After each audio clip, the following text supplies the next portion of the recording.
What up, y'all? How you guys doing? Um, my name is G Rocka, and I'm gonna give you guys some tips to hopefully improve your mixing situation, your setups, and maybe save you some money. So I'm a producer, songwriter, mix. I mix, master, do all that cool shit that everybody does. Um, some of the people I've worked with or I've done work for is 50 Cent, Double XL, Complex, um, Stars Network, RZA, Jada Kiss, Exhibit, Trey the Truth, 50 Cent, Glasses Malone. Well, I mean, just a bunch of shit, right? I've been doing this for a very, very long time. And yeah, so this I'm just trying to share some shit that worked for me and maybe it works for you. So, tip number one, right? Um, I don't know how known this is, but this was news to me, and I've been doing this for a very long time. All your fidelity in your interface is at the very top of the volume. Like that shit blew my mind, right? So everybody like, okay, your Apollo Twin, you have it at, if you're mixing, you have it at a quarter way, right? Your knob. Apparently, all that shit needs to be maxed out, and because that's where all your fidelity's at, and most people don't do that, right? Which is crazy because you can actually hear the difference. So now when I mix, I have that shit maxed out, the volume maxed out, and I control the volume through the UA console interface, like on the computer. That's where I control my volume. It's a game changer. You hear everything is different. Everything is different. You can test it yourself, right? You can raise that shit up, put your speakers up, whatever. There's a way to you can test it yourself, but this shit is a game changer. It's really dope. So put that motherfucker all the way up. Okay. Tip number two: if you're thinking about upgrading your monitor system, right? If you're like, okay, well, I think I'm max. I think I've reached my peak with my studio monitors. I promise you, you haven't. Buy more acoustic treatment. I can't stress this shit enough. You have more mileage on your monitoring system, you're just not hearing it correctly. Now, if you're somebody that has your room dead and it's treated and it's okay, this is not for you. This is for the people that are like home studios, home producers, right? So this is where I got my acoustic insulation, right? It's called Acoustimac.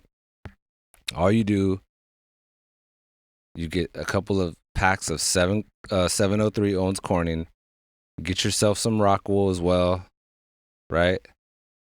Get different densities. Look at how much these cost. You're gonna pay triple this if you're buying these panels like ready to go, made already from an acoustic, company, right? Look at this. Now you're gonna pay shipping, right? Shipping to California is it's a lot, but you're still saving a ton of money on this shit. Buy yourself a 6 pack. Start with a 6 pack, right? 703, $91 plus shipping. Make yourself. I'm not into carpentry like that. I have 3 packs of these in the room. Right. All you see is the three in the back. These two bass traps right here are doubled panels of this one's fiberglass, and I think this one's fiberglass as well. And then I have two other ones that are doubled that are rock wool. Those are thicker density. And then I got three up here, ceiling cloud, that you can't see, and then the rest of them are just right here on the other side of the camera. So I have 3 packs total. So that's 18 panels, and this is a small ass room. I promise you, like, you're gonna spend more money in the long run upgrading your monitors, whereas if you upgrade your acoustics in your room, you'll gain way more mileage out of your monitors. And I did this with the HS7s, right? The Yamahas. I had the HS7s and I was like, I'm done with these. Like, and I said, you know what? Instead, let me just go crazy and just buy a bunch of treatment. I'll just make my own panels, right? Best decision I ever made. Because now it was like, holy shit. It was almost like I bought a brand new pair of monitors. I ended up using them for like another 2 years.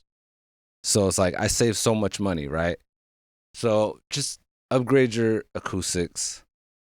You'll save so much money in the long run. You'll extend the life of your monitors by years, right? And of course your mixes will improve, all that good shit. Another thing, when you're setting up your listening position, okay. This is okay, so this is like trial and error type shit.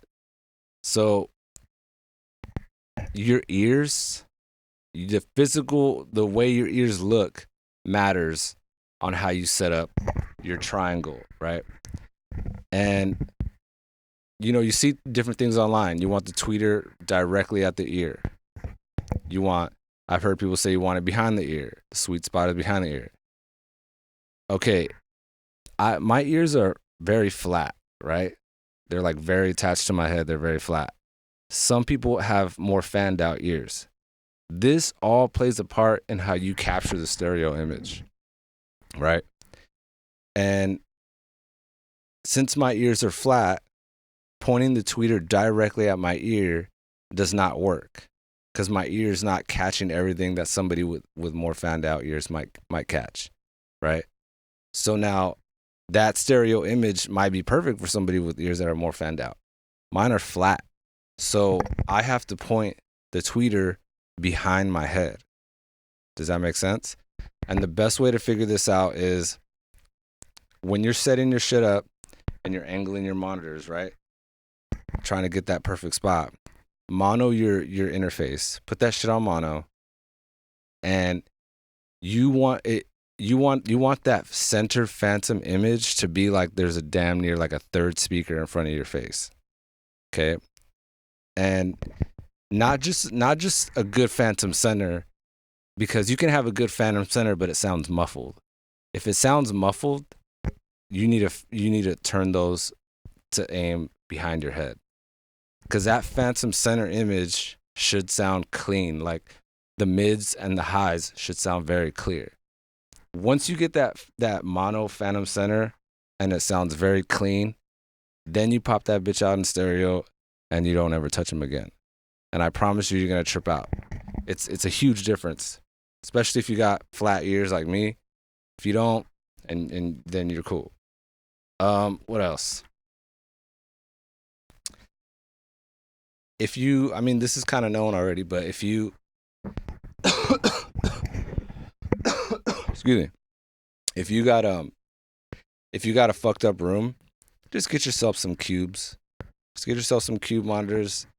I got these little cubes on my desk. Give me a sec.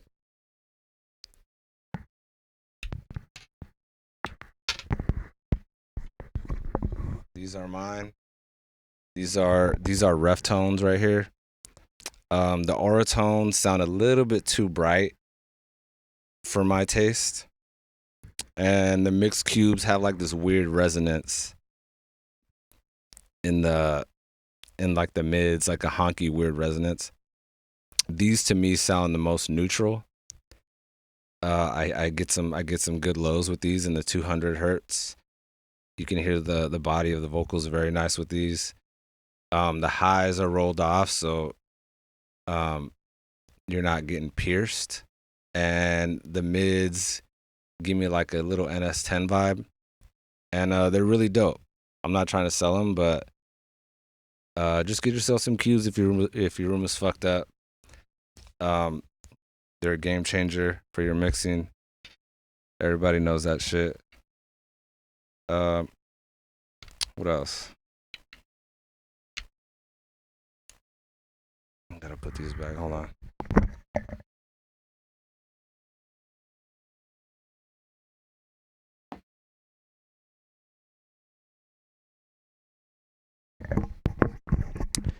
Yeah.